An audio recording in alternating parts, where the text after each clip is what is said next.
Fil-ġranet li ġejjin il-bdiewa Maltin se jkollhom mezzi ġodda li bihom jistgħu jiksbu l-artijiet privati u tal-gvern mingħajr l-intoppi illi jaffaċċjaw s'issa.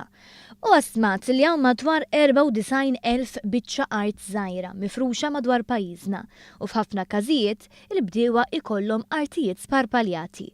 Bil-bidla fil-liġi se jkun iffaċilitat il-proċess li bih il-bdiewa li għandhom artijiet frammentati ipartu l-artijiet bejniethom biex bekk l-art li jaħdmu tkun ikbar u l-investiment li ma setax isir minħabba ċokon isir u jrendi. Sa issa bidwi seta' jgħaddi biss l-art agrikola tal-gvern illi jaħdem lill-uliedu. Iżda issa tista' tkun trasferita lil membri oħra tal-familja jew saħansitra lil bidwi li jaħdem l-art miegħu, basta l-art tibqa' tintuża għal skopijiet agrikoli. F'konferenza tal-aħbarijiet kien spjegat li stimat li għal kull bidwi taħt il-35 sena hawn 10 tal-fuq minn 55 sena u dan primarjament minħabba d-diffikultà biex bdiewa żgħażagħ jiksbu art.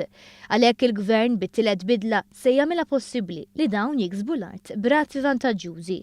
Is-Segretarju Parlamentari għall-Bidja Rodri Galdes saħaq li din sa tajn is-settur jibqa' ħaj. Żgħar li għadhom qed jistudjaw qabel kienu jsibuha diffiċli li jsibu art biex jibdew jaħdmuha. Il-gvern qed jagħmel allokazzjoni apposta fejn jagħti rati vantaġġjużi għal dawk iż-żgħażagħ li ħajibdew fl-agrikoltura biex huma stess jilħqu mill-ewwel l-aċċess għall-art tal-gvern. Filwaqt li s-Segretarju Parlamentari tal-Ippjanar Debora Xkembri saħqet li din il-liġi hija parti minn riforma fil-liġijiet tal-artijiet u li se tapplika anke l-applikazzjonijiet li saru fil-passat.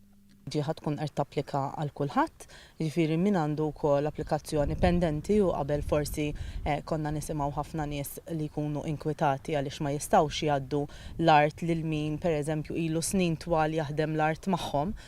Dan issa ser ikun possibbli u m'għandhomx għalfejn min diġà applika jerġa' japplika liha.